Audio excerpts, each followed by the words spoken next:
welcome to this explainer. Today, we're jumping right into a literal medical mystery. We're going to explore exactly how your brain manages to create sound out of absolute total silence. It's a pretty wild journey into the auditory system, the brain, and the really complex ways we perceive the world around us. So let's get into it. Picture this for a second. Have you ever been sitting all alone in a perfectly quiet room? Maybe you're trying to fall asleep or just enjoying a rare moment of peace, and suddenly realize, well, it's not actually quiet.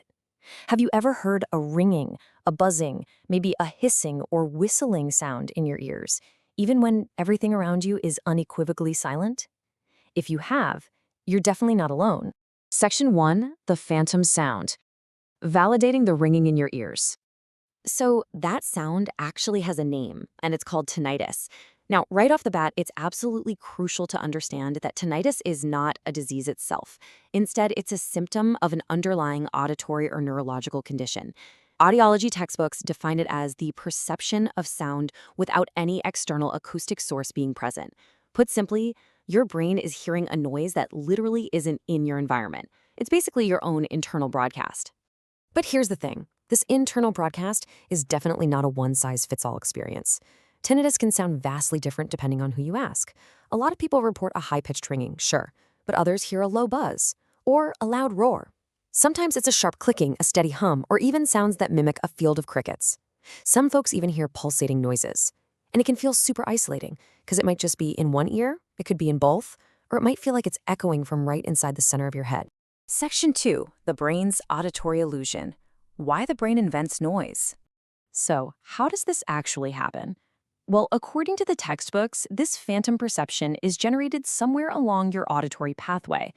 Think of this pathway as a communication line stretching from the cochlea, way deep inside your inner ear, all the way up to the auditory cortex in your brain. Now, a lot of the time, this is directly tied to hearing loss. Here's how it plays out. Step 1. Your ear stops properly receiving certain sound frequencies. Step 2. Your brain, which is totally used to constant stimulation, notices the silence and scrambles to fill in that missing sound. And step 3, that neurological overcompensation creates the phantom auditory perception. Basically, your brain is just turning up the volume on its own internal static. There's this brilliant analogy in the medical literature that compares tinnitus to phantom limb pain, and it really hits the nail on the head. It perfectly shows how the brain can generate a super realistic sensation without any external input whatsoever. Just like a person can feel a limb that's been amputated because the brain's sensory map is misfiring, your brain can hear a sound frequency that your ear just isn't capable of transmitting anymore. Section 3. Types of tinnitus. Subjective, objective, and pulsatile. Okay, we can basically sort tinnitus into two major buckets. First up, subjective tinnitus. This is by far the most common type. The vast majority of cases fall right here. With subjective tinnitus, only the patient can hear the sound. It's a completely private experience, usually tied to hearing loss, noise exposure, or nerve issues. But then, contrast that with objective tinnitus. This is super rare, but incredibly fascinating. In these cases, the doctor examining you can actually hear the sound too. No way, right? It usually happens because of physical abnormalities, like muscle spasms, jaw joint disorders, or vascular issues in the head and neck. And that brings us to a very specific and really important subset called pulsatile tinnitus. If that phantom sound you're hearing has a rhythm, and specifically a rhythm that matches your own heartbeat, it falls into this category. This is crucial to pay attention to because pulsatile tinnitus is often related to physical changes in your blood flow. If you ever experience this, it always requires a prompt medical evaluation just to see what the blood vessels near your ear are up to. Section 4. What causes the noise? The culprits behind the phantom sound. So what are the usual suspects here? The audiology literature points to a handful of common physical culprits. The absolute biggest one? Noise exposure.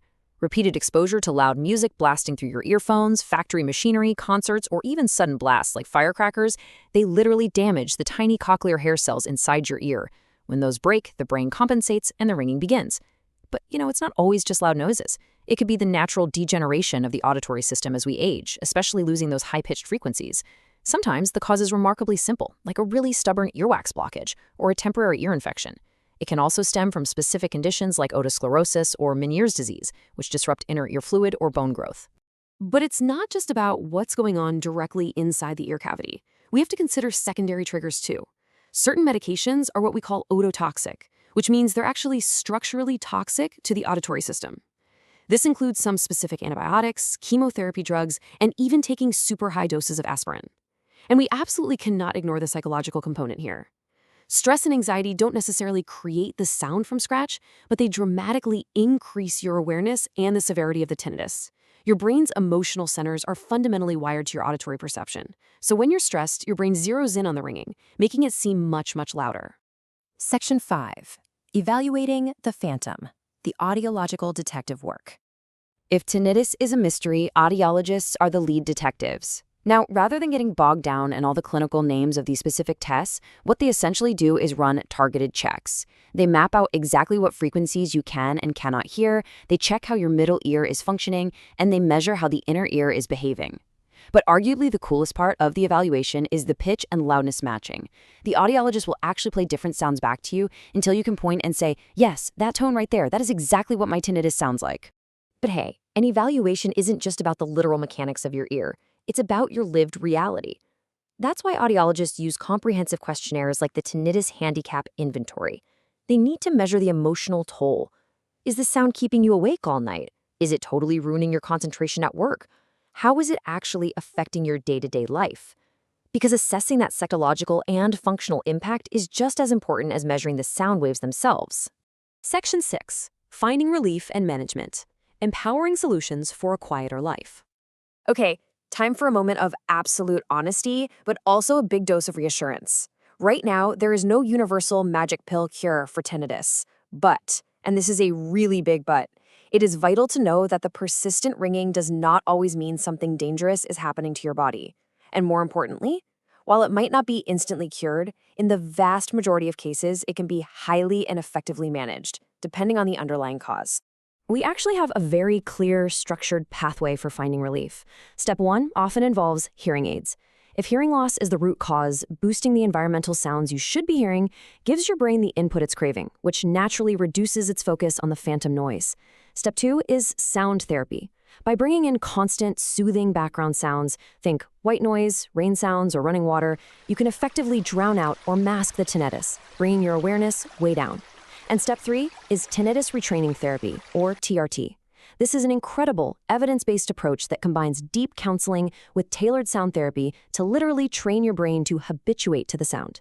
You're basically teaching your brain to classify the tinnitus as unimportant background noise, kind of like how you eventually just stop noticing the hum of the refrigerator in your kitchen. And please never underestimate the power of lifestyle tweaks and emotional support.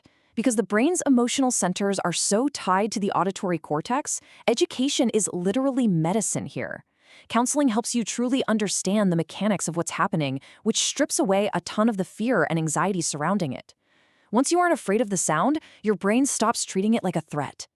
Pairing that education with dedicated stress management, strict sleep hygiene, and active relaxation exercises can massively decrease the severity of the ringing for a lot of people.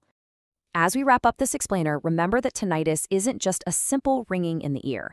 It is a highly complex auditory perception linking your ear, your brain, and your emotions all together.